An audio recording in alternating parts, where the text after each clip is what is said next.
Hello, everybody, and welcome to the Bear Pen. This is Blood on the Bayou, our Vampire the Masquerade 5th edition Chronicle set in the amazing city of New Orleans. I am your storyteller, Adrian Bear, and we're going to start out our show with a huge thank you to two people. Firstly, Alex, for becoming our wonderful tech director, and you are doing so much now, and everything should be at a much higher amazing resolution, and the VODs that will be going up on YouTube should also be in a really great resolution now. So Alex, thank you ever so much for that. And I just want to give a huge thank you and a huge shout out to Dominic Donahue as well. He is one of our players in our Knights of Thala campaign here on the channel, and he is a good friend, and he does so much for the channel. He has been doing the layouts. He has been doing artwork. He has been doing borders. We've just been such a great help. And I keep on trying to get the man to set up his own Fiverr because honestly, he's great and he should really get out there.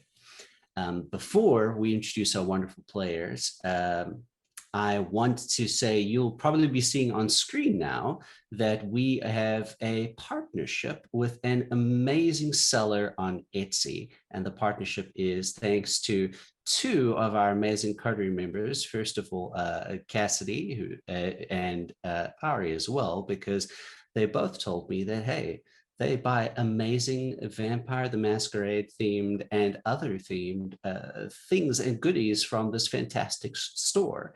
And well, when I saw what Sakura, what Cassidy had and what Ari had, I knew I had to reach out to the owner of this Etsy store. Asked Cassidy if she could arrange a little cooperative thing there. And yeah, from now on, if you go to her Etsy store and on checkout, you enter the code tabletop. It is an exclusive code for our channel.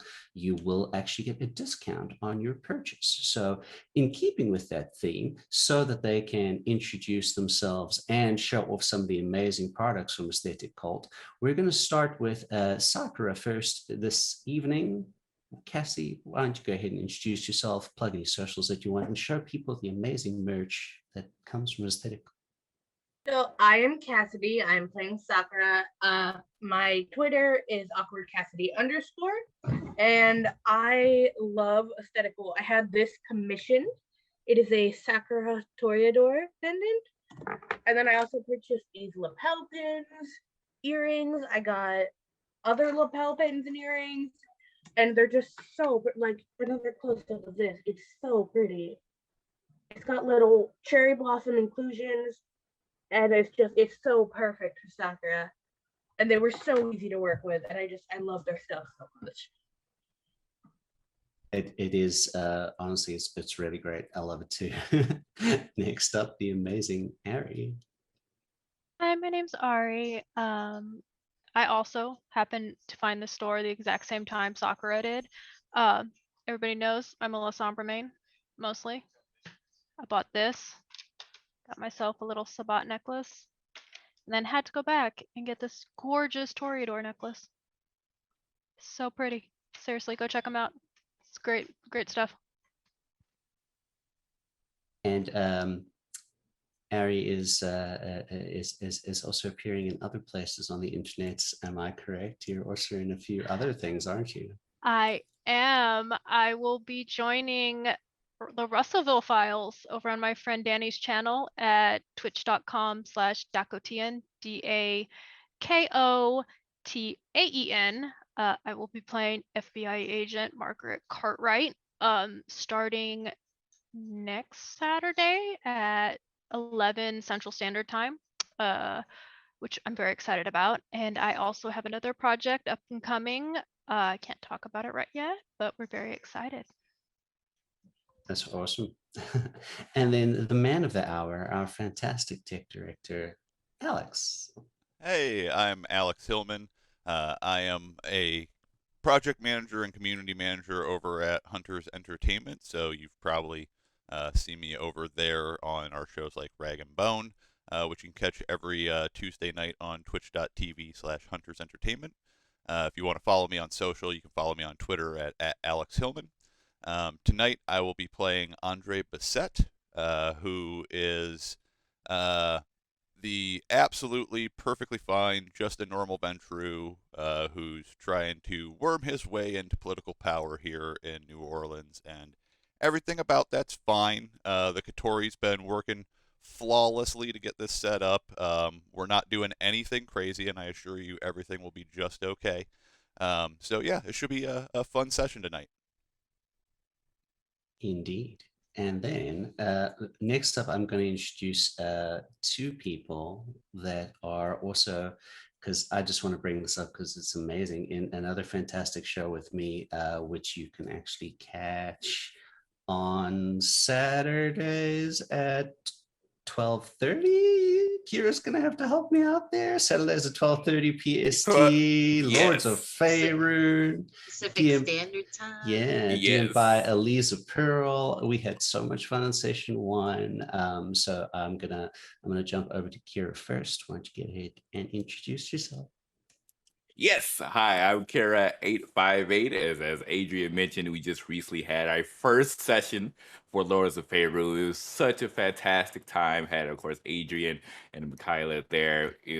Mentioned Lisa from the DM. You will also recognize Victor Reed. We had Melee Damage as well as Super Dylan. And it was just such an incredible experience. The outcome that came from it was fantastic. The love and support that we received for the show was just mind-boggling. Like, I was truly humble from the experience, and I was so looking forward to our next session. So yeah, we'll be, of course, starting our session 2 next Saturday at 12:30 p.m. We also have Riverwood Academy, which comes in on Tuesdays at 6:30 p.m. Pacific Standard Time. That features one of the individuals here. And yeah, in terms of who I'm playing known as the Sour Patch Kids version of Kindred, the Salubri Sora, who was originally very nervous about meeting a werewolf, especially since he just got eaten, or was almost about to get eaten by one not too long ago. But I think he seems to be a little bit more on the safer side of the spectrum. But yeah, that's me. Perfect. And then we'll go over to Glyza. Hey, I'm Glyza from Classical Adventures for One, which is a podcast that has opened so many doors for me, where I can now play Michaela here as an obvious Toreador. And I also, as mentioned earlier by both Kira and Adrian, I am also playing an obvious elf at that with Elisa Pearl's game. So obviously I'm not at all lying about any of the characters I'm playing, and I'm very, very good at presenting who I really am to all of my games. But today I am obviously playing, like I said, Michaela, the obvious Toreador. That is also easily high, by the way. But I'm excited to see where our little adventure leads us today. So it unmute for some reason. All right. Yeah, I'm super excited as well to see what ends up happening. And then our father and son duo, at least by law, by kindred law. We'll go ahead and introduce Kitty first. Screw the Camarilla. Wait, what? No. My name is Zach. I play Kenny Hardsmith. Looking forward to it. I mean, Zach is also a wonderful person and a writer, and you should follow him on Twitter because he's great. You do the best job selling yourself every week, bud. I'm great at it. Great at it. All right. And then last up is our amazing Quinn, our good friend Michael.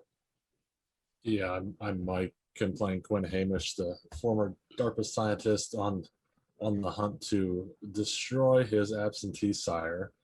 But in the meantime, having a little fun Breaking Bad in the Blood Lab and investigating Louisiana. Indeed. All right. So the last thing that I want to do before we end up playing our amazing intro song is give a huge thank you to another person who has agreed to let us use music for the channel. So you will be hearing some tracks by them on Blood on the Bayou. It is Alexander Avery. You can find him on SoundCloud. You can find him on Spotify. You can find him on YouTube as well. So yeah, he's agreed to let us use music for the channel. He has all kinds of really cool, just really cool tracks that you can listen to, and they work so well with almost any genre of tabletop. But I find especially things like vampire and noir games, the stealth music is top, the combat music is top. Seriously, go check them out. And without further ado, we are going to transition to our intro song. We'll see you soon.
All right, welcome back everybody to Blood on the Bayou. Last time, our coterie split up into two separate parties to, well, attend two very different events. The Toreadors went to the Longview Gardens, which has become the Elysium location of Prince Madeline within the city of New Orleans. They found themselves surrounded by not just Toreadors, as they thought the party would be, but also a fair number of Nosferatu and a special surprise, which perhaps none of them were really expecting. Once they entered into the gardens at the back of the estate, they met perhaps their first changelings and got a taste of what the amazing powers of changeling magic can actually do. Elijah was having a bit of a hard time, as he's perhaps been around a bit longer than some of our others in the coterie, and it had been a long time since he had seen sunlight, even though this was just an illusion. The poor guy was having a hard time. Our friends Michaela and Sakura were having a blast with Prince Madeline as she introduced them to an interesting form of, shall we say, narcotic in the form of smokable Sederhorn. And she also introduced them to a very important part of kindred lore, the story of the Dark Mother. And for the rest of our kindred, they made their way to Edentech, which is the Well, it's not the headquarters, but at least in the Louisiana area in New Orleans, it would be the headquarters for the firm of Mr. Finn Aegis within, as I said, Louisiana. Eden Tech is an environmental technologies firm, and they are into all kinds of very interesting things: ocean cleanup, renewable energies, and all sorts of transformative eco technologies. They had set themselves up on the Loyola Avenue. Oh my goodness, I was struggling over that word there for a second. And have built a really stunning facility there. Kenny and Sora and Alex and Quinn were in the process of speaking to Mr. Finn Aegis with regards to meeting up with the man who calls himself the Baron, who's one of the few anarch barons within the city of New Orleans. And that is where we will pick up our game today. So, Kenny, Andre, and Sora. Gwen, you had just been discussing a few matters with Mr. Finn Aegis with regards to being able to meet with the Baron. He seems amenable and seems to agree. And you were all in the middle of a conversation of what you believe the issues might be that face not just kindred kind, but shall we say all the members of the Night People, the Guru and the mages, the changelings, what the problems might be with them as you see it. Mr. Finn Aegis pointed out that his problem is that his problem that he finds, at least amongst his people, is that nobody works together. Everyone squabbles over history and land and who is right and who is wrong, and also essentially give into a lot of their primal instincts when they should be working towards unity with everybody, as much as it might go against the core of what they are. In the middle of this conversation, he had arranged for some blood to be brought up, and you do hear a ding sound, and Finn actually walks over to a panel on the wall, presses a button, and it's a form of dumbwaiter opens up, and he brings out his little tray which has a few blood bags on it, and says, "Now, I think these are probably warm enough. Thank you, Abraxas." And you hear a voice which says, "No problem at all, Master Finn. As I mentioned, Mr. Hamish, these should be O positive. I hope that is to your liking." Well, thank you very much, sir. So he brings over the blood bags. Now, I didn't have a glass or anything like that. Honestly, this is usually just for research purposes. But so where were we? When or how do you want to meet with the Baron? He's addressing it to all of you here in the room. For Andre, who was not here last time, so Finn is just around 6 foot. He has salt and pepper sort of grayish hair, but he looks to be in his 40s, maybe early 40s, pretty well muscled. And he had introduced last time that he is what is known as a metis amongst his kind, which is guru or werewolves that are the offspring of two guru, and that they are often born with some form of deformity or something that is not normal to guru. for him, it manifested in when his change took place. Basically, his legs are permanently in Krynos mode, so he has to use sophisticated technology to essentially walk around with a portable illusion generator, and he walks with a cane because he walks weird in shoes. At this point in the conversation, Kenny, who has been leading the conversation up to this point, will look over to Andre and give his best approximation of fine. You want to be Primogen? Well, I got the sale started, but you need to be a closer if you're going to be Primogen. So you deal with this. Something like Always this. be closing.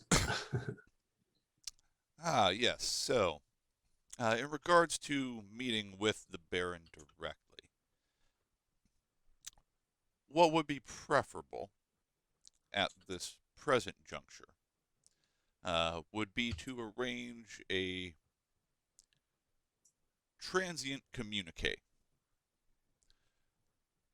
By that I mean our Katori will act as an intermediary for these purposes. Now, I assume, like most that I have encountered in this city, that you have discrete technologies at your avail that you might be able to make use of for such communications. Would that be too bold and presumptuous of me? You can see that Finn is about to answer, but you hear a voice that says, well, yes, it is entirely within our purview to take care of all of that, Mr. Bisset, was it? Abraxas, I'm dealing with this. I'm sorry, he gets kind of up. I mean, I'm having a meeting. Yes, we have technology that can assist in this. Very good. I, of course, keep similar technologies on my person. What I would recommend, then, is a brief exchange of some details. We will need to work with the Baron and arrange for a suitable neutral location upon which you can both meet.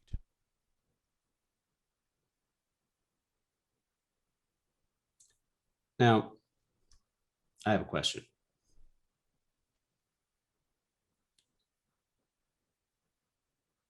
I understand that people all have a role to play, and Madeline has her thing going on, and you all have your thing going on, and I respect all of that.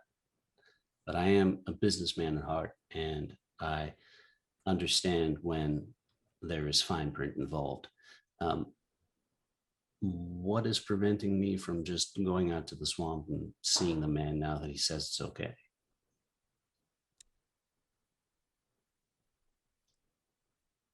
Depending upon the risks that you wanted to levy upon yourself and your colleagues.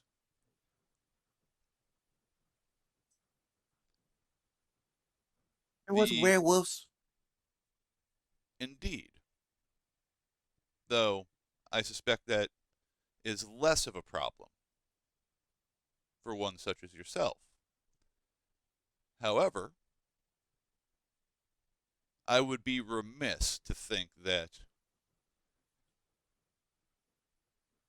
those of your kind are somehow more unified than those of my kind. So I could see it being every possibility that those moonwalkers within the swamps may not have direct allegiances with yourself. It might be seen as trespassing on your part to enter the swamps. Well, What myself and my Katori can provide is safe neutral ground.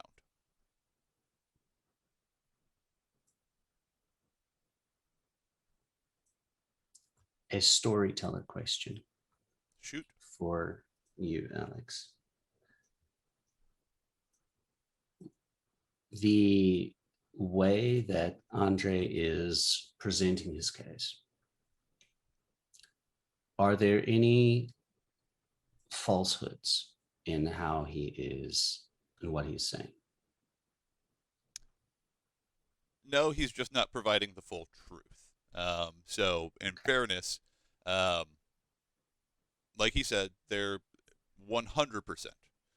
They could go ahead and arrange to meet on their own accords.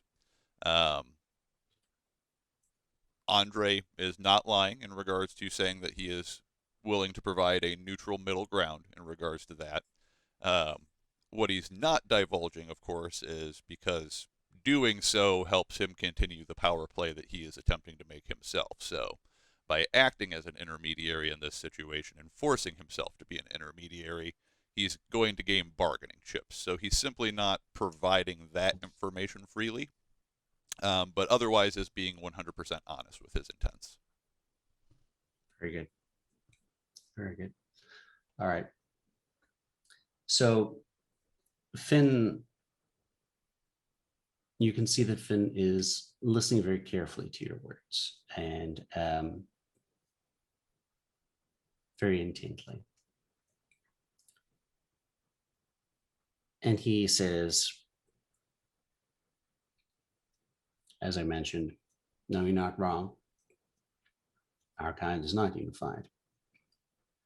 And again, this is why I believe, as far as our part goes, this is why we are losing. However, the lands, at least in terms of what the original population of Louisiana state would belong to a different clan, a different tribe at least. They call themselves the Uktena.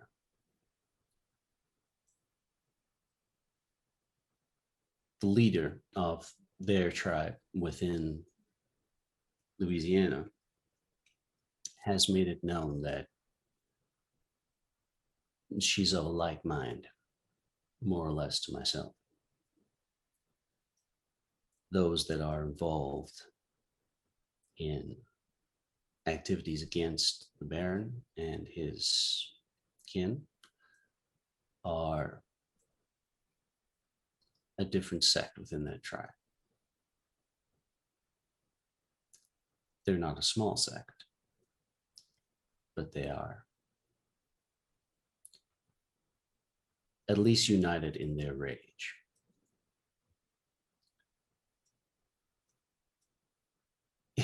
If you and your folks would like to take it upon yourselves to go out there yourselves and speak to the Baron once more in person to arrange this is fine. Although I don't know if there was something else you had in mind, because, well, it would be just as dangerous for you, if not more so, than it would be for myself and my colleagues just to go directly. But if you're willing to take this upon yourself, I see no reason not to. And in fact, in exchange for these services, I'm not an unreasonable man either. Mr. Sora.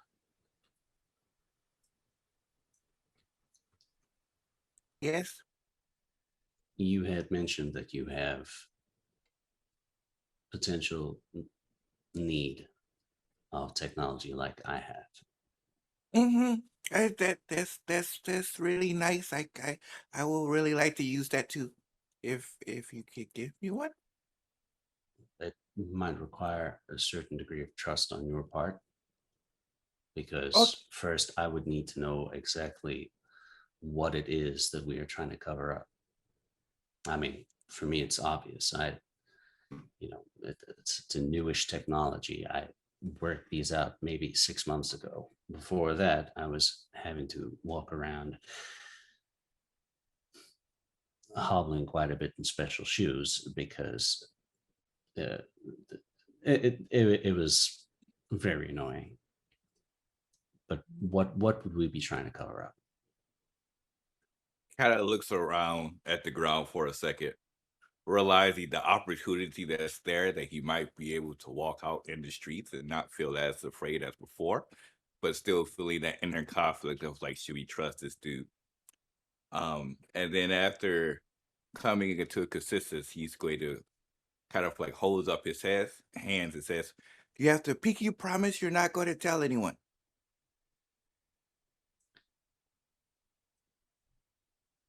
It might not mean anything to you, but among my kind, I was born, shall we say,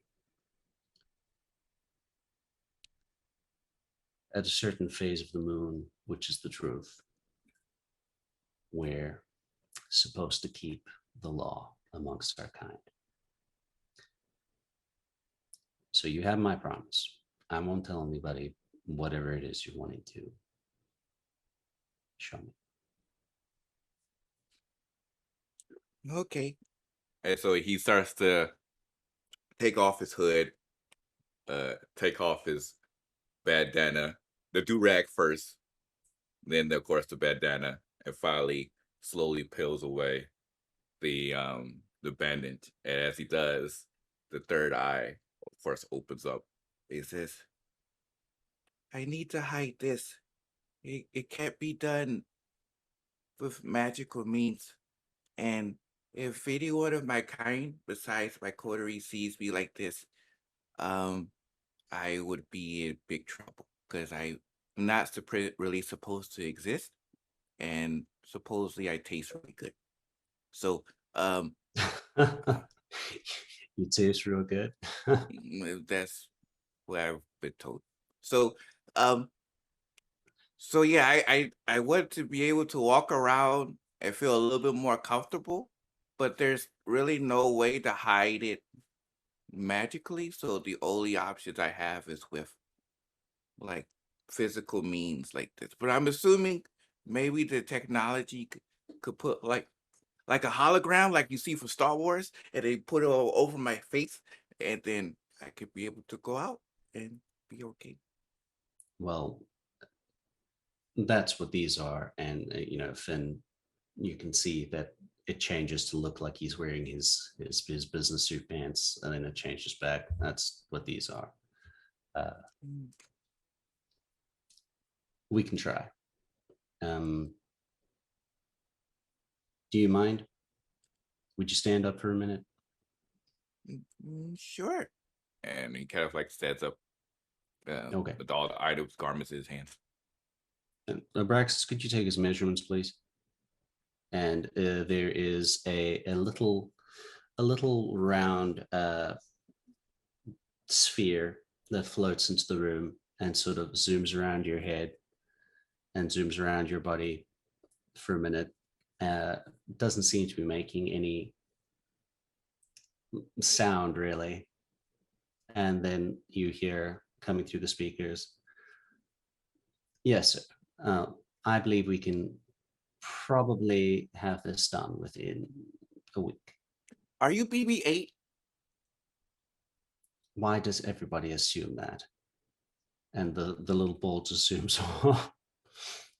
No, he's not BB-8. This is Abraxas. Abraxas is my assistant. He's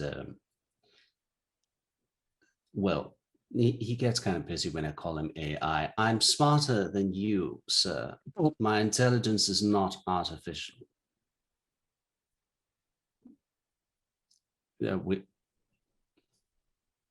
Anyway.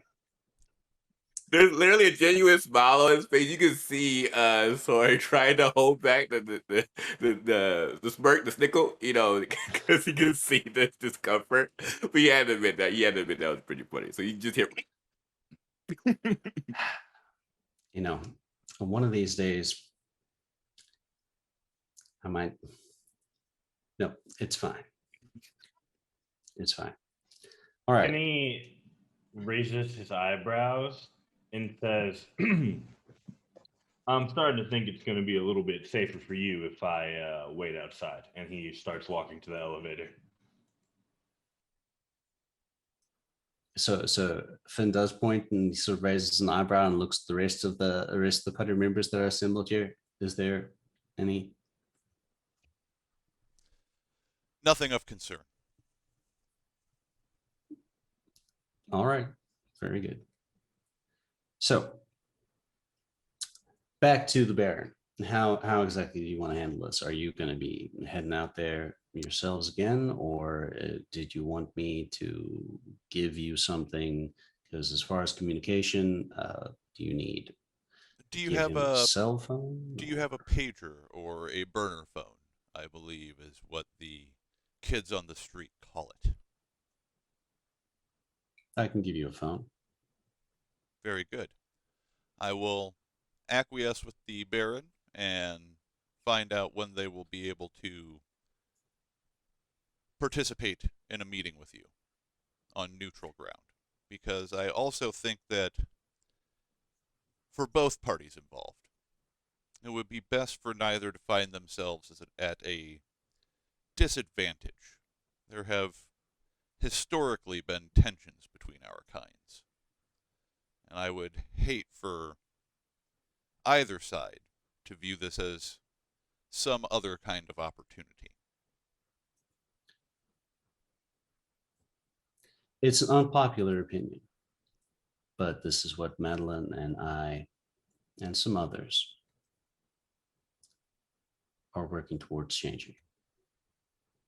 And Finn walks to a wall, which is, it looks as if there are certain segments in the wall, but it's all a solid wall. And he touches one of the segments, and like a drawer kind of thing sort of moves out. And he reaches inside and pulls something out, and then the drawer closes. And he hands you a small rectangular piece of clear glass. You can give that to the Baron.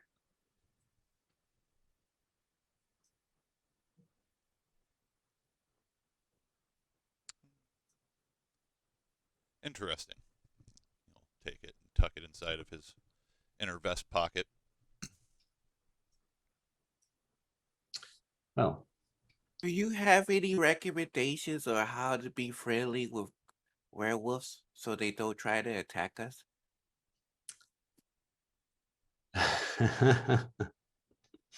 kid, well, that's difficult. See, number one, most of us are assholes. Number two, some of us are real nice. And you're never going to know who you're dealing with. So, what advice did I'm sorry, what is the word again? I missed the word. I want to say maker, but that's not correct. Sire, is that what I'm going for? Sire, yes. What did your sire tell you about Guru? I imagine the first thing that they told you was probably the first thing that gets told to all of your kind. Well, she told me that we have to be very dangerous. They can be very dangerous. And always stay on guard and be on your toes. But that if you can, if possible, try to bridge the gap because there's humanity in them like there's humanity in all of us. There's a genuine look of surprise on Finn's face. And he'll point to his third eye and say, different. I understand. Well, in that case, maybe you'll be fine. Just keep being you. Now, is there anything else that I could help you fine gentlemen out with. Now, I was honestly kind of excited the fact that you mentioned genetic research, and I understand that you yourself, Mr. Hamish, are a bit of a scientist. We do have some projects that I would love to get you involved in. I'd be honored and excited to help take place any kind of projects. I'm awfully bored in Louisiana. I mean, I keep myself busy, but you know, always looking to branch out. Now, we do have some ground rules. We can set you up with a lab here, no problem, but there are some exceptions. There's no killing on the property. We are definitely sourcing all of our required blood, etc., ethically. It's all by donation. Everything's very legal here. I am a legal corporation, but I am always happy to deal with those of like-minded scientific natures. Well, I always find it in bad taste to kill the sources anyway, because you're going to run out of blood eventually. If you kill them, why not just keep them alive so you can keep milking it? And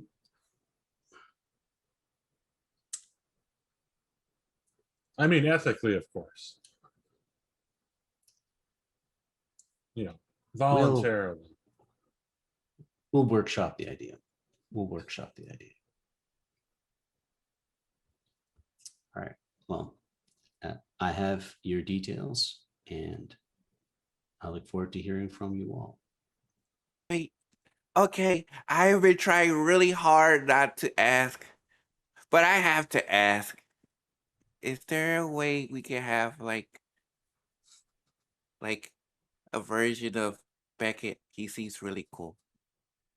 I won't. If I promise not to call him BB-8, will he decide to come with us too?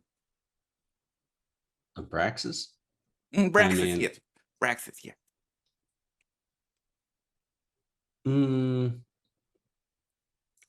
Well, had to ask. The thing about that is that once somebody becomes their own person, they're a person. And they don't necessarily come with anybody. They do what they want. Oh, you're a person? What? Can I ask? Can I ask him if he wants to come with us? You hear a voice that says, Master Sora, I'm quite content where I am at the moment. However, should you wish to speak to me on occasion, I will be available on your phone. Oh, really? Oh, okay. All right. Thank you. Can you pop up like a ball too, like you do here?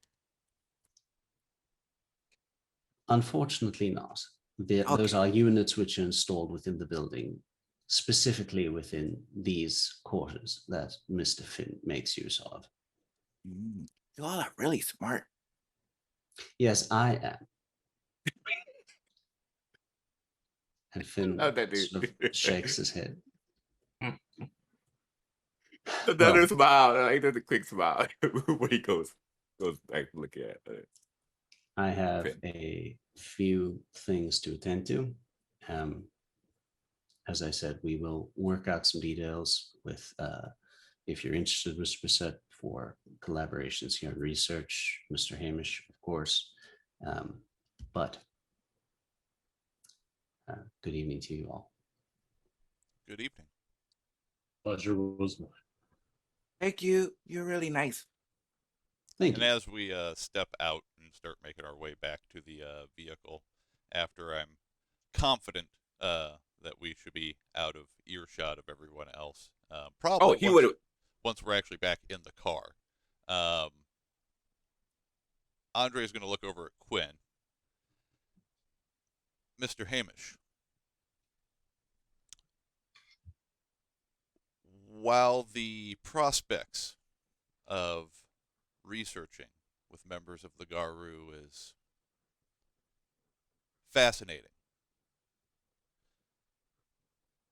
might I caution you to tread carefully? And he'll just silently then start the car and begin driving away into the night. Well, but of course, I thought it might be a good research opportunity to get some more varied specimens. Absolutely. Just know there is a storied history between our kinds. And it has rarely been positive. Is it the wet dog smell? It's far more complicated than that. Perhaps at another juncture we will explore this in greater detail, but just watch your back while you engage in this newfound relationship. It would behoove you. Think of it like walking over the canyon on a tightrope, right? It's a real neat perspective until you slip and fall. A very astute analogy, Mr. Hartsmith. Well, I guess I'll have to make sure to bring a parachute. He gave me a chatbot. I mean, he seems pretty nice. He kind of holds up the phone where he was assuming Brasket, right? His name is Brasket, I think it is. Abraxas. Braxis, yeah. I will send it to you, to everyone in chat, so you'll be able to. You threw keep me wanting for to a say minute Beckett. when you said Beckett. Yeah, I was like, Yeah. well, that's a whole nother Oh, yeah. ballpark. I think that's the reason I was getting mixed up, because I keep having Beckett on the brain. Yeah, Braxis. So it holds up the phone. So right now there's no, like, it's just your phone at the moment. If you want to speak to Abraxas, you might need to, like, I don't know, what are you doing with your phone is my question. Oh, he was just going to hold it up. He's like, Braxis, are you there? And he kind of like presses a few things to see if there's like an application that's like was installed. There's like, is there a Braxis? I don't think it So came from there's no application, but you do hear coming out of your phone speaker, Mr. Sora, I am terribly busy at the moment. Oh, you're there. Okay, we're just making sure. Okay, please stay safe. Take care. Considering that I don't have a physical body and I am literally part of several buildings worldwide, I believe I shall be safe. Thank you, Mr. Sora. No worries. Wow, several buildings. Oh my goodness. Ari.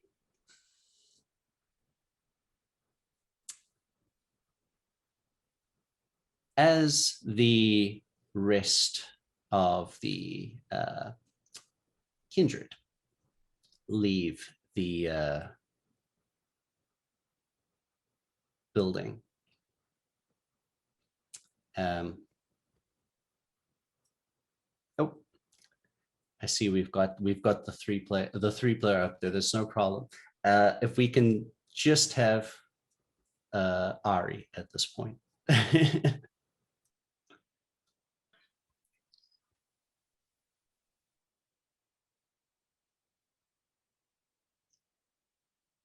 It's all good. It's all good. As long as I have Ari on screen, it'll be all good. It is unfortunate. It is my webcam that died, and that's why. Yes, that made the all of boxes them- go haywire. all the boxes changed all around. Oh no. We're playing musical boxes. It's all good, guys. Well, actually, it's not a bad time for us to take our break here, and then you can do that in the background, because it is about the time we would usually take a break. So, everyone, we, as I said, Alex is an amazing tech director, and we are sorting things out to make everything real amazing for you guys. But this was like day one of our things, and it's essentially like it is for every stream everywhere when you start new tech things. But we love you guys. Thank you so much for tuning in. We're going to take a bit of a break here. have a stretch, get yourself some coffee or some tea, or, do some squats or something, and take a break. We'll see you soon.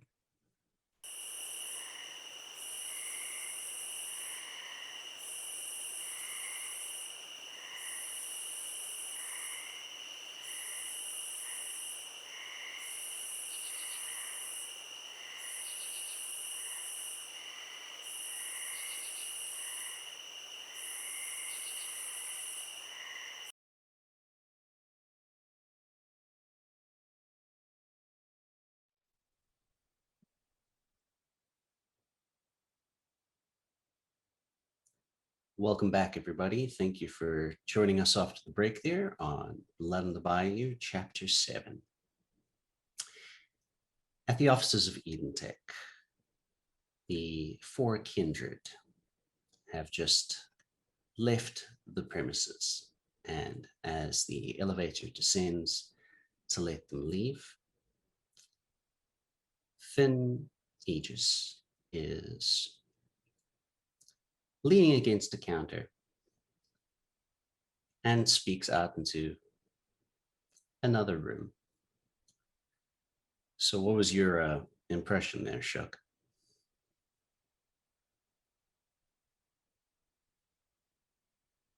You know my thoughts on kindred. Why don't you go ahead and describe the individual that Finn is speaking to? He is a 6-foot tall man of Japanese descent, covered in tattoos, wearing a white business suit without the shirt on underneath, and he steps out from the shadows. So Finn replies, I know, but like it or not, there are advantages to having these people that live a hell of a lot longer than we do. Pray tell, what sort of advantages? All I ever see is they cause chaos and can't agree with one another. The same can be said of us, though. Yes, but we live short lives. True. The benefit of their long lives is planning. You got to use the resources you have, and they have a lot of resources.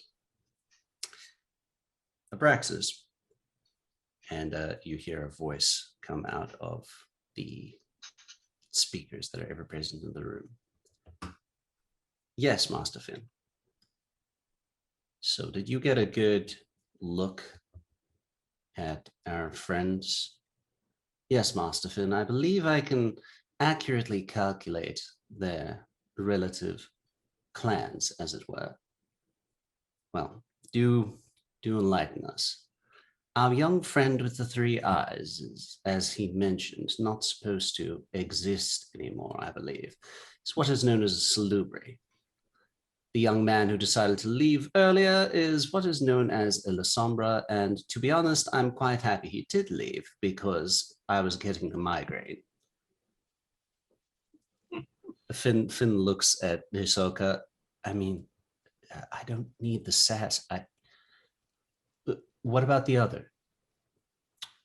It was difficult to tell with the young scientist there, Master Quinn, I believe.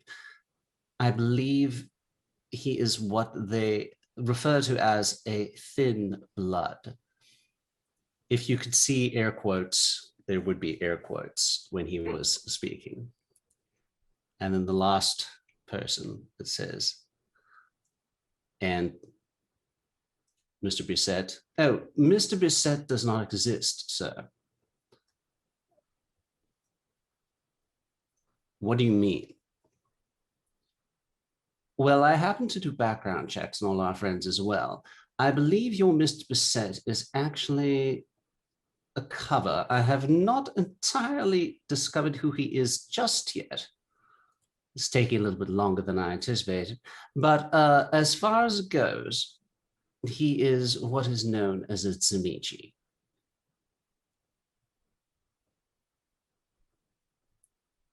Finn looks at Hisoka. Trustworthy.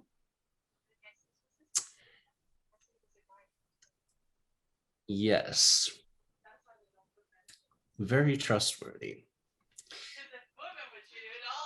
If you wish to do business with them, that is completely fine by me. Know that I do not tolerate liars. I was listening real carefully, though. He didn't lie. But I guess that's a difference when you're practiced at leaving out the truth. Something you know I exceed at. Well, then you and Mr. Bissett should get on like a house on fire. Put me in a room with him and I will snap him in half. He pats you on the shoulder. Let's go get something to drink. You're buying. You've got more money than I do. And as the two kindred leave, the two Guru leave, not the kindred. We're going to transition to our other kindred, who are completely oblivious of what just happened. Our lovely Toreadors at the garden party, the Elysium. Sakura and Michaela, you have been chilling out there by the Eden tree for a little bit, and Prince Madeline wandered off. Our good friend Elijah is still back at the table where you had left him, currently nursing a potentially bleeding hand. Elijah, what would you like to do? He's going to set the remains of the champagne glass down on the table. Turn to the nearest waiter. Where is the nearest bathroom, please? Just back inside the main building, sir. Thank you. He's gonna go to the bathroom. Okay. He's holding his hand because there's blood dripping down his wrist. Sakura and Michaela, you can go ahead and make a wits and awareness. You are relatively far away, but you know you'd be able to potentially see if you could spot that your friend is moving. Does us being high affect this at all?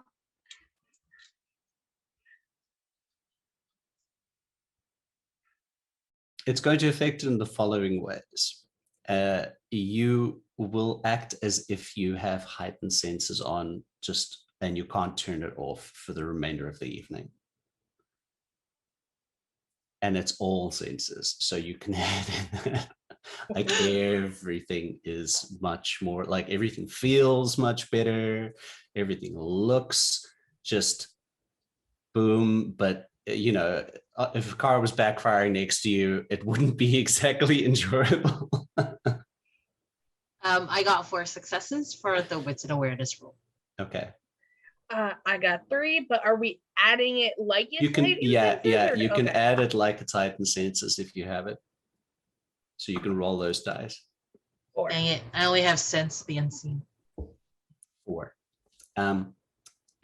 For Sakura, because last time you actually did also sort of, you know, fail your essentially con save. You also act as if you have sensed the unseen up for the whole evening, basically, that you cannot turn it off. So 4 successes, I would say that's enough. You do notice sort of like out of the corner of your eye, you can just make out the figure of Elijah moving back towards the inside of the house.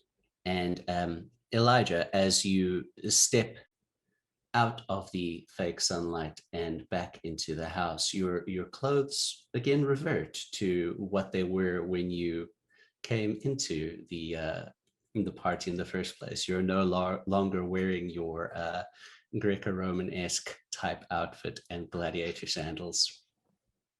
Complete sigh, straightens his jacket with one hand and just keeps walking. All right. It's not too long before you manage to find a bathroom. And as you are walking into the house there, why don't you also go ahead and make a wits and awareness roll for me, please?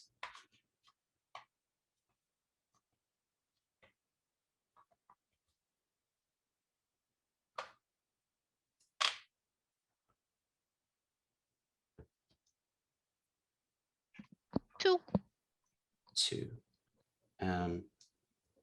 Okay, yeah, nothing in particular catches your eye. But yeah, you managed to make your way into a bathroom and sort of clean up the wound on your hand from the champagne glass that you had shattered in your hand when you saw the sunlight earlier.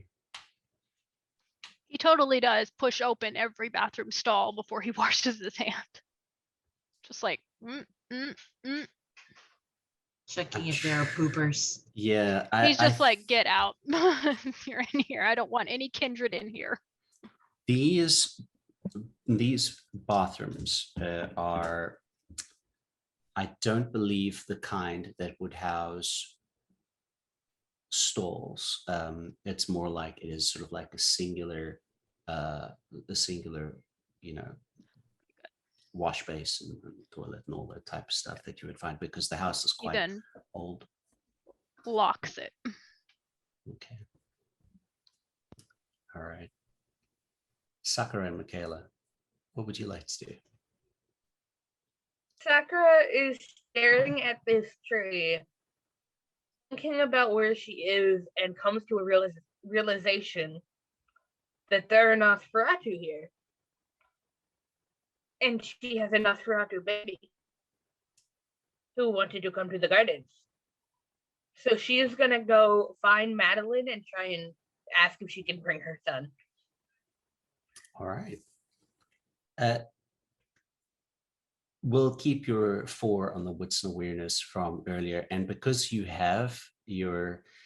cannot turn off Sense the Unseen right now, no. It's very easy to find Madeline, because in one corner of the garden, shining like a bright star that almost gives you a headache, you believe that that's probably Madeline, unless it's somebody else who makes your eyes bleed when you look at them with Sense the Unseen as well.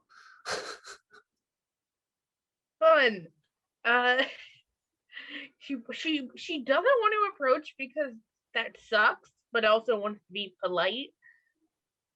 So she does approach to talk to her, but sort of like looking but not looking, because ow. Yeah, I understand. It's like the Medusa effect, it's like, hey, just wanted to talk to you for a minute. Yeah, like if you're in my peripheral, it hurts less. Madeline does notice you coming, and it is indeed her. Are you enjoying yourself, Sakura? I am. I came to a realization there are Nosferatu present. There are, yes. You may not be aware, as I presented him to the previous prince, I have a child. I'm aware, yes. I was told that you have an adopted child there, yes. He's a Nosferatu. Oh, how lovely. And he's been dying to come to the gardens. Well, you can bring him anytime. Would it be okay if he comes tonight? If I go grab him quick? Well, it depends. I would say yes, but be aware that, well, as you've seen, the satyrs often will be satyrs. I probably will keep him to the main ballroom. You are entirely able to bring him. I look forward to meeting the young man. I will definitely go to and we'll be in the main room, because I don't think he'll fare well with the sunlight. Understood. And she is going to leave to the main room and just call Ricky. All right. Michaela?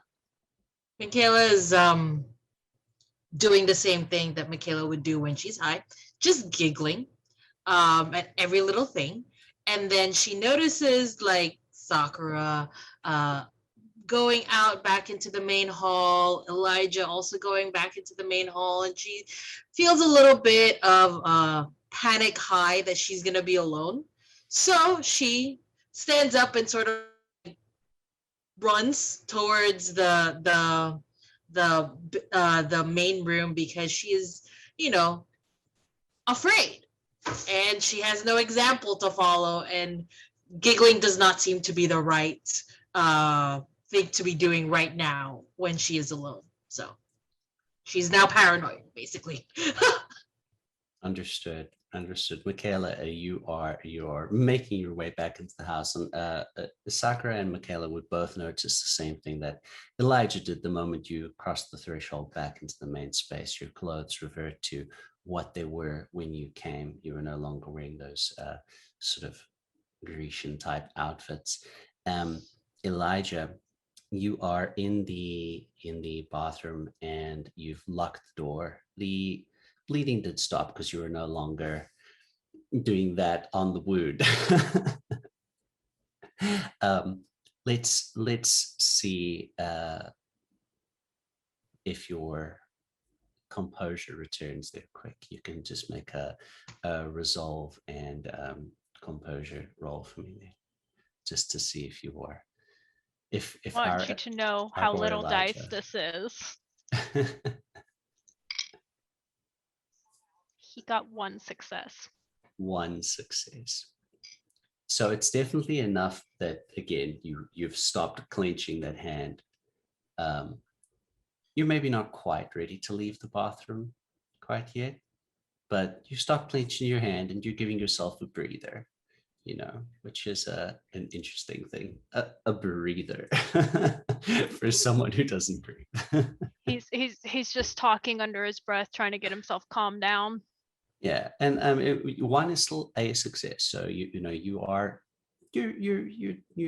doing it. It's just a little slower. That's all.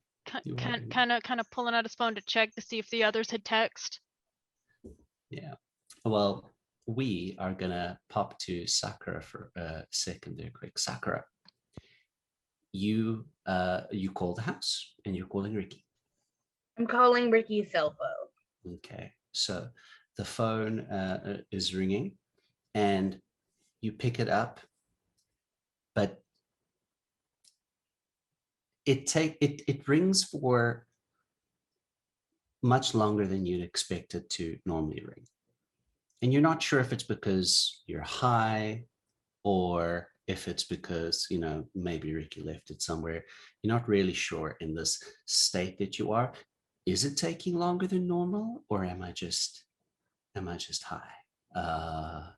Either way, after what feels like an eternity, the phone does pick up and you hear, "Oh, thank goodness, Miss,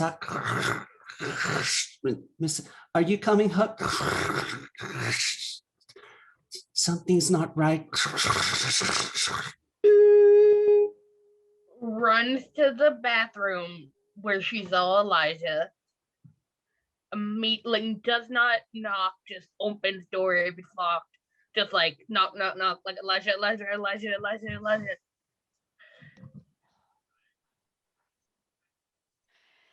Like, because he's leaning against the thing, he just steps up, straightens his outfit, unlocks the door, and opens it. Yes. She looks frantic and it's Ricky. He needs us. We gotta go. What are you going on about? I called to see if you wanted to come, and he's in trouble. We need to go get Ricky. Right, let's go.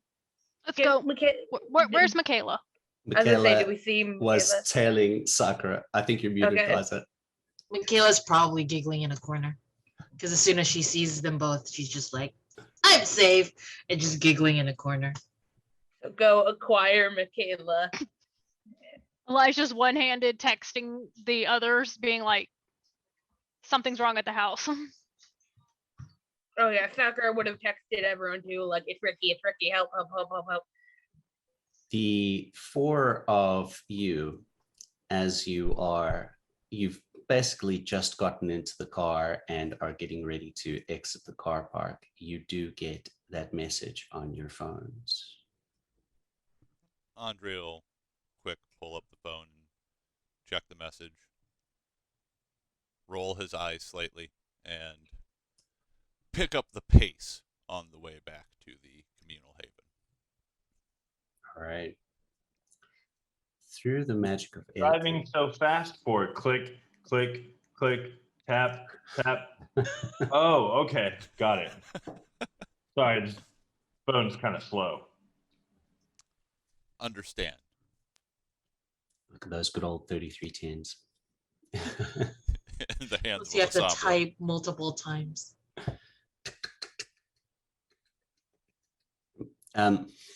Through the magic of editing, you all get in the car in your various vehicles, and you are all driving back to the coterie haven.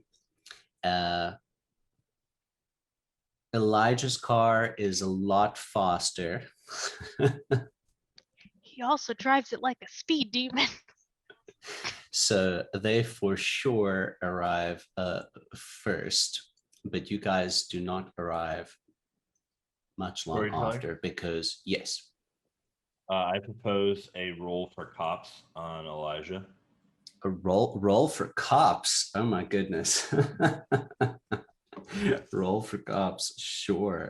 I mean, with a description like he drives it like a speed demon, like I mean, Well- we're talking like rapid reflexes too. Our This son is is in true. danger. This is true. Rapid reflexes. All right, but it's not going to be a hell of a lot of He dice there. absolutely is just like, screw this, I need to get home. So you can roll your wits, drive, and celerity. Wits? Isn't it Yeah, dex? wits. Yeah, we can make a dex. We can make a dex, drive, and celerity. That's fine.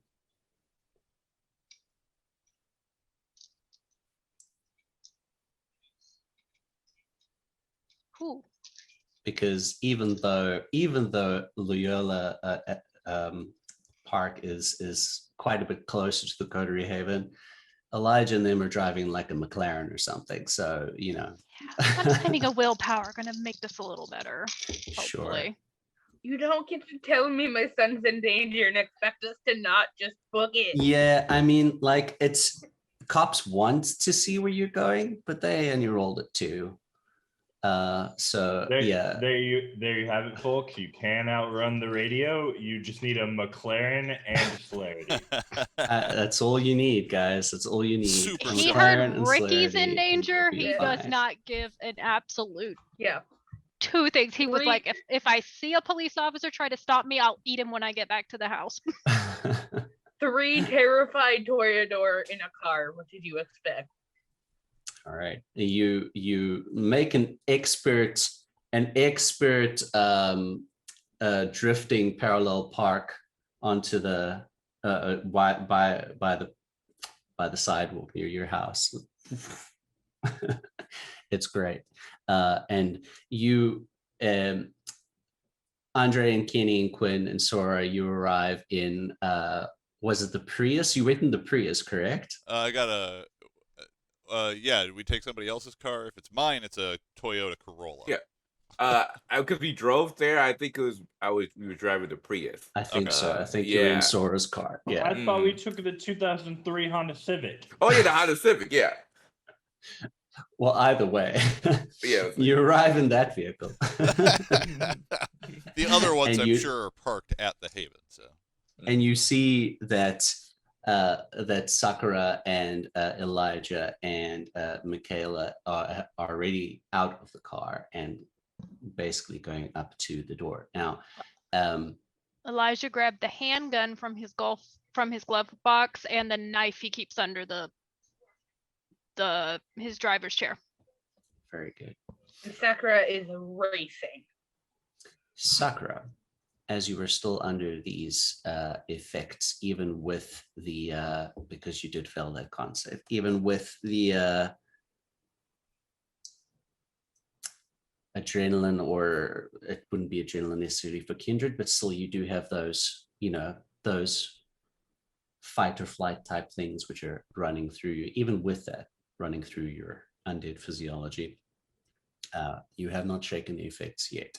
For Michaela, the very fast driving skills of Elijah definitely have brought you back down to normal level.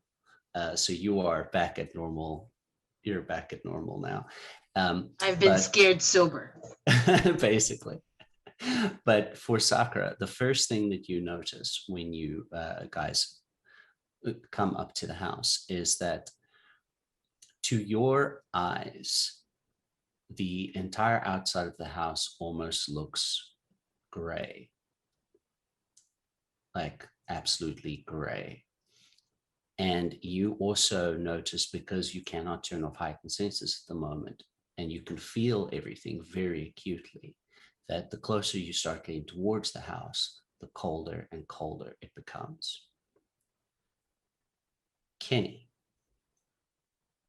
the moment you are getting closer to the house, that smell that you have come to associate with oblivion is everywhere. It is just as dense, if not denser, than what you got from inside the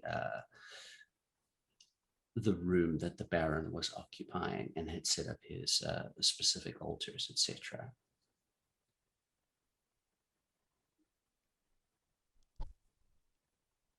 So it smells like it's such because I don't have better words for it. It smells like an oblivion ritual, even if Kenny doesn't necessarily know what that means. It is the scent that you would associate with oblivion or the abyss, basically. Okay. Yeah, and it's something that would not make sense to describe to other people, like the smell of really old leaves mixed with an electric fire and ozone and the color purple.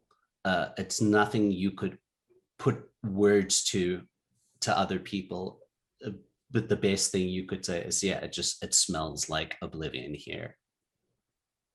Well, Mr. Bassett, I do believe that our evening has become substantially more complicated, as it were. He steps out of the car, straightens his suit jacket. Sakura and the three toreadors, you are basically by the door. What would you like to do? Sakura is gonna just close her eyes and try to listen before she opens the door. Because of the fact that you cannot turn off the heightened senses, you can hear the most distinct thing that you could hear relatively close to the distance from the door is the sound of scratching. It doesn't sound like persistent scratching.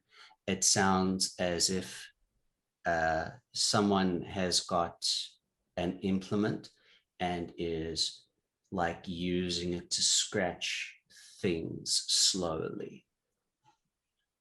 She will take out her knife. Something else that you hear is the sound of a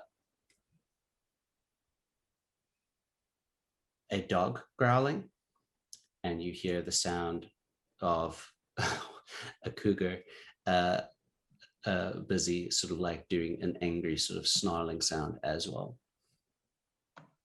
She will pull out her dagger, like it's like a little jeweled hilt, just have it at the ready, turn to everyone else, and just say, the house is great, it's cold, the animals are angry and something's scratching, and just open the door and go in. All right. Elijah holds the handgun out to Kenny. And Michaela sort of turns on premonition just to see if she could at least see something that's about to happen before Sakura jumps into the house. Okay, so it will to activate premonition takes a rouse check. So first make your rouse check.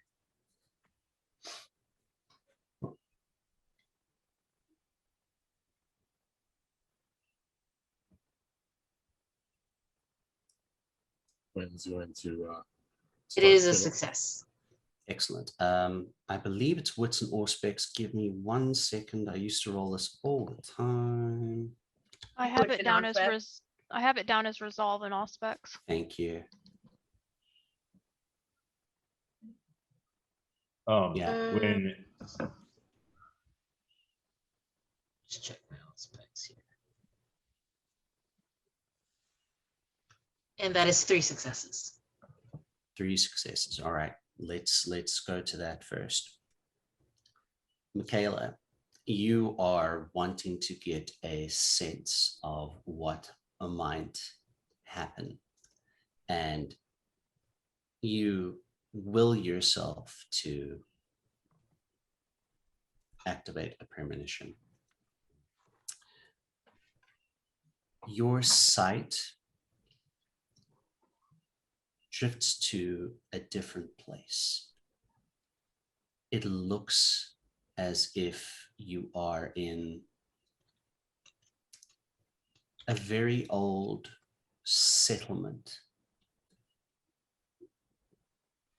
around what you would imagine almost frontier type settlement would be. It's small, but you see that there are different flashes of events that are difficult to make out. You see that there is a woman that is tied to a stake, and there are bundles of kindling been put all around her and set on fire. And to your sight, the fire becomes this raging inferno. And then when you're looking at the fire again, it looks as if the fire is surrounding a gate, a beautiful, ornate gate that is burning with flame. To the left and to the right, there are high walls, which seem to be made out of hedgerows covered with flowers that you've never seen before in your life, but the hedgerows themselves are definitely thorny. Behind you, the vista opens up to what looks to be gray, desolate deserts, but there is this burning gate in front of you, and the hedge grows to the right and to the left. And then your sight shifts again, and you see a pair of giant wings fold up and disappear, and then you're back in the room.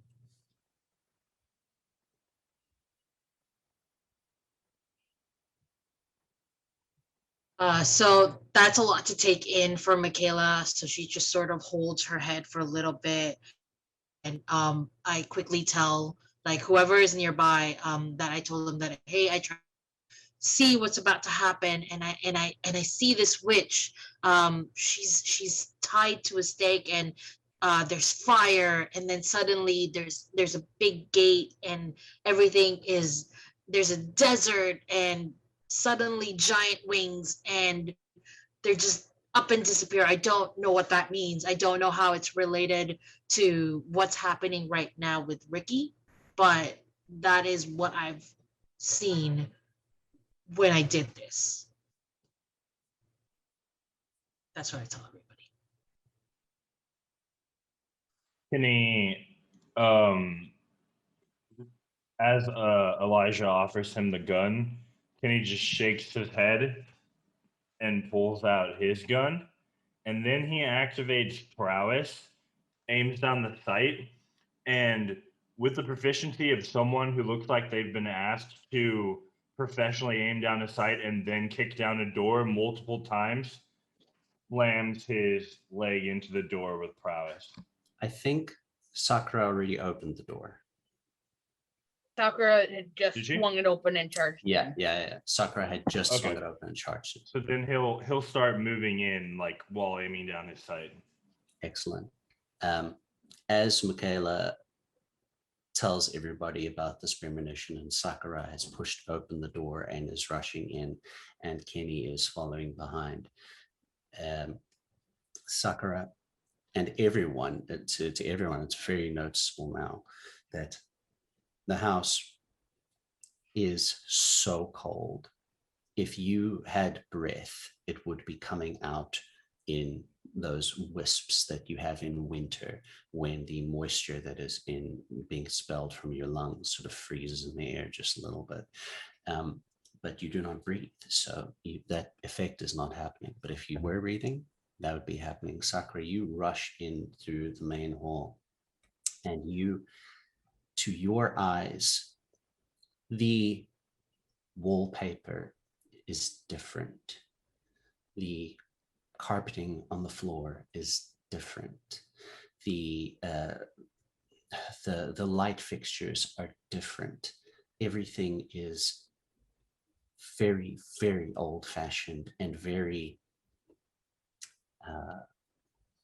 functional and Spartan. There are, to your eyes, there are near the entranceway, there is a simple wooden cross that is affixed to the wall, where you know that there should be a beautiful mirror that Elijah had wanted to install as like an accentuation piece that would help pick up some of the room and everything, but that's not there. There's just a simple wooden cross that's there.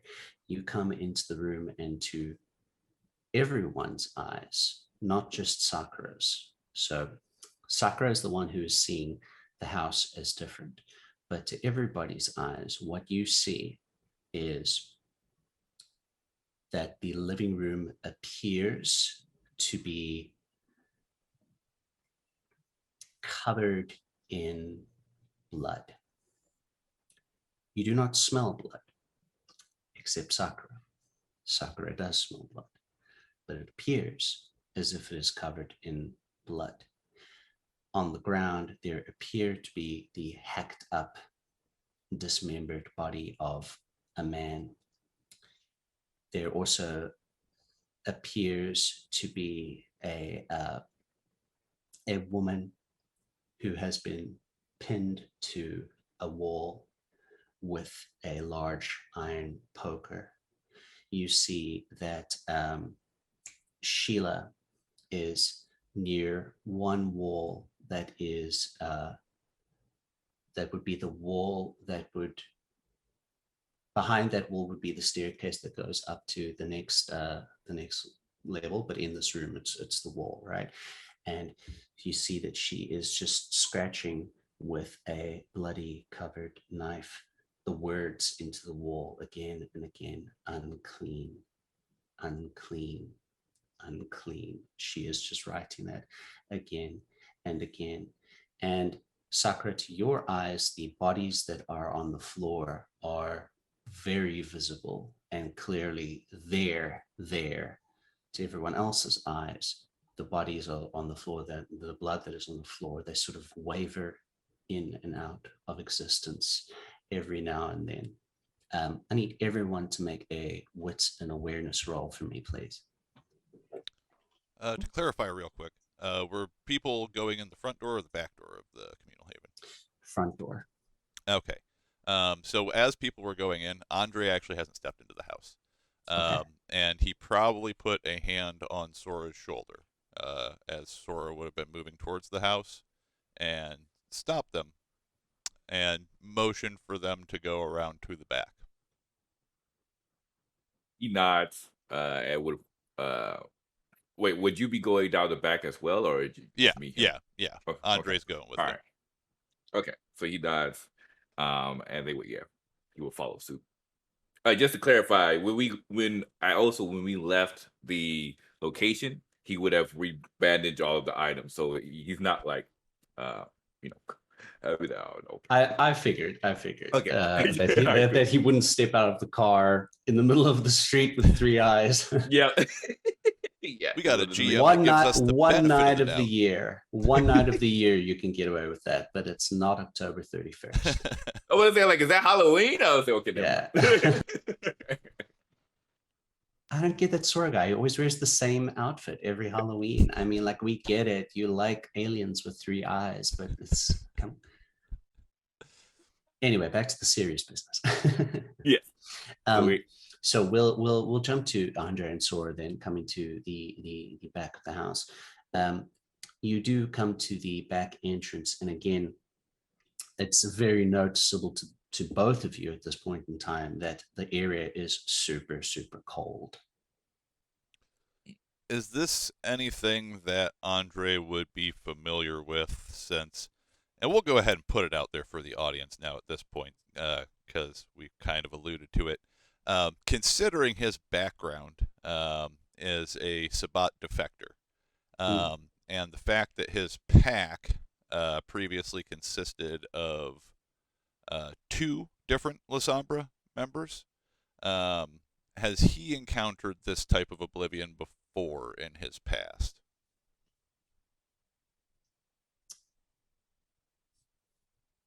Let's have you make a check to determine if you can get a feel of what that might be. What would I like you to roll?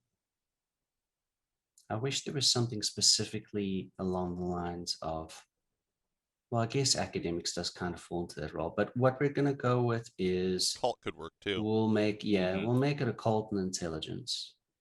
Okay, that's pretty good for me. I will say, because of your previous pack, you can probably add in a dice for that. Okay. They might have described something like this to you before.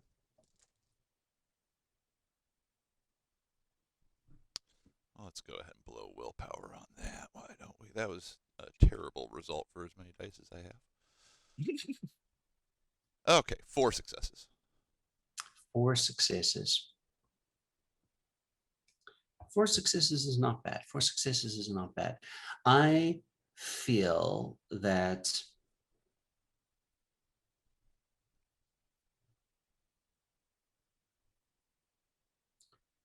you, from your understanding, this doesn't seem to fit with what they might have done, or some of the practices they might have told you about if they had been involved with like this mysticism or anything like that.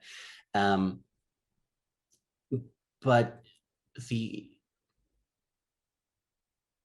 considering what you have experienced in this house and what you know of in this house, you are aware that things like wraiths and such do exist. So I would more say you would be inclined to feel that it has something to do with that. Okay.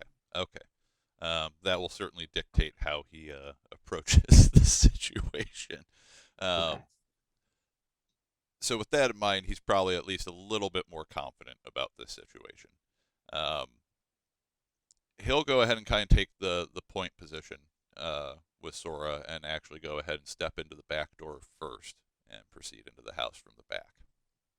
All right. Sora will also be activating heightened senses as well, just so he could keep as much detail as possible in. Most likely hearing, I think, will probably be where he will be going for versus sight. Since excellent. maybe easier to hear stuff than seeing in these corridors. Perfect. So now that everyone is in the house at different sides, let's do that wits and awareness check now. Sakura and Sora, you've activated heightened senses, so you can add that in. Well, Sakura has no choice but to have heightened senses active right now. Can I also put in my sense the unseen? You can. Cool. Yeah, Kenny would Elijah's gonna activate Sense the Unseen because he's looking for Ricky. Okay. Kenny would also yell something out as they enter the living room and see this. Mm-hmm. He calls out, "Your time has passed. Release this place."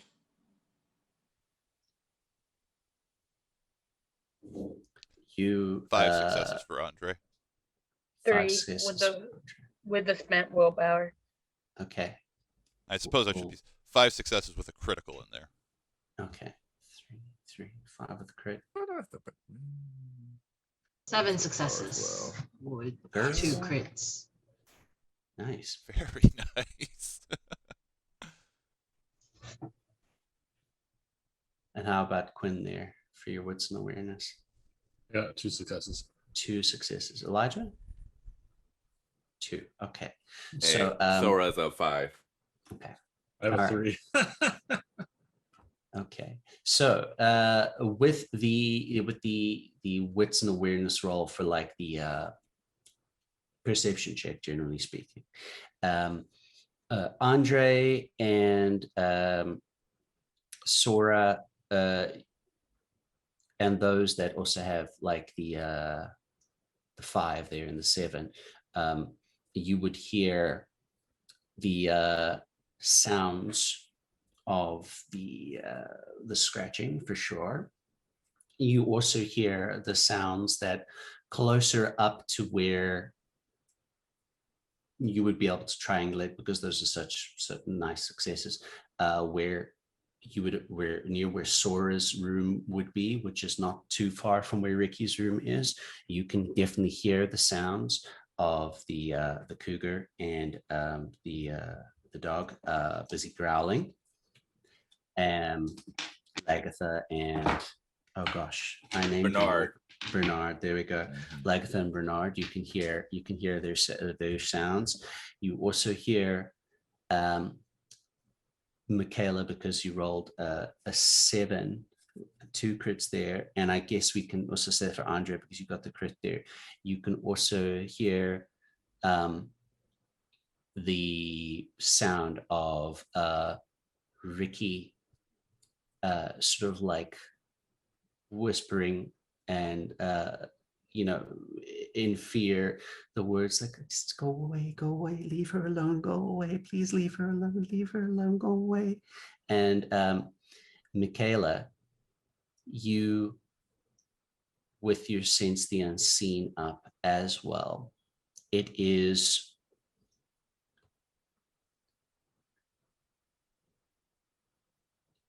not a sight that you hear, but you hear throughout the house these echoing sounds. And you also see the house in a similar fashion as Sakura sees it at this point in time.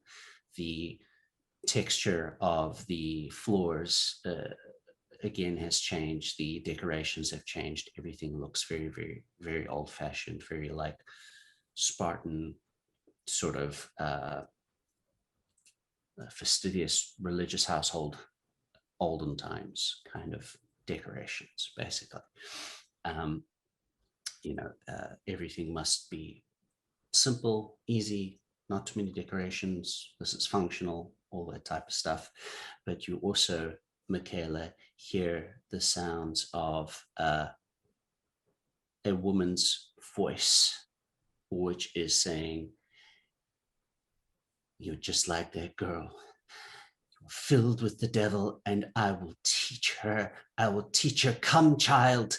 And you hear, all of you start hearing the sounds of screaming coming from Ricky. It is Ricky screaming, and he is upstairs. And you would hear clawing, scratching sounds. Just booking it to his room. Yeah, same gonna thing. motion for Sora to head to their room as we're going up the stairs, because I'm gonna follow along with everybody else as soon as Ricky starts screaming.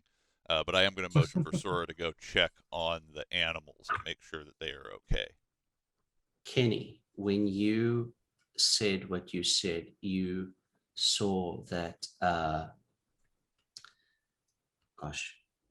Sheila.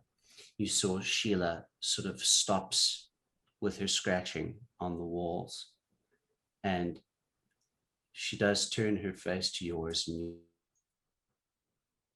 crying.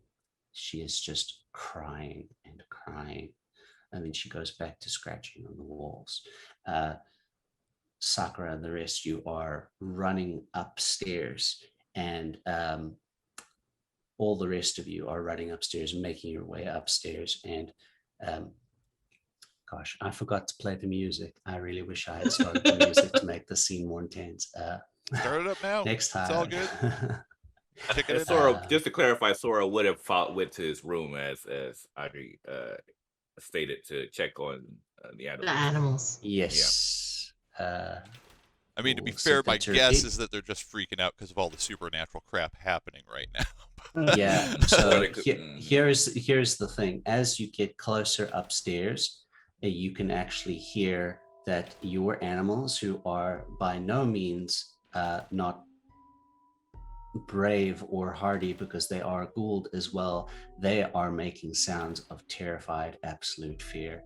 Sakura, you are basically the first one up there because this is your adopted child, and all of you see that, visible to all of you, even those without Oblivion sight, you see that there is a rip and tear in the hallway space. It seems to be this black, empty void with organic-like veins which are extending from it, and there is a familiar-looking woman who you just saw pinned to the wall downstairs with a fire poker through her, dragging Ricky into this portal. And there is a very large, grayish, greenish, blackish hand that extends out of the portal and pulls them both in. And the portal shuts. And we're going to go ahead and pick up there next week. What? He's been kidnapped. You're awful. You're awful. I knew that was coming. Ricky is in the other land. Oh. See what I can do to stab it, and you're like, and they're done. I knew that was coming. I was looking at the clock. Literally, I was like, "Oh wait, it's 4:46. So we better get that clip in." Channel the intersect. Yep, be sure to join us next time, y'all. That's good. Be sure to join us next time, guys, for sure, for Blood on the Bayou Chapter 8. And thank you to everyone who has been liking, who has been following, who has been subscribing. Thank you for taking your time to watch this show and this chronicle that we've been putting together for everyone. We have been very happy to share this with you all, and we are really starting to want to bring you more content. So for those of you who are kind enough to subscribe, we are going to be bringing out as much as we can for all of you.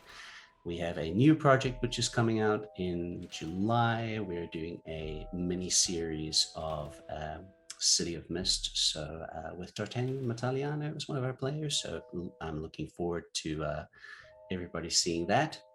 And, you know, if anybody feels like joining our Discord server, we'd love to have you. There are some great people there. We do actually have a subscribers only lounge there in our Discord server where you can chat to some of our cast members if they're available and ask some Q&A questions and such like that. But, you know, spoilers and or not, up to you. All right, everyone. Thank you so much for joining. We love you lots, and we will see you next time.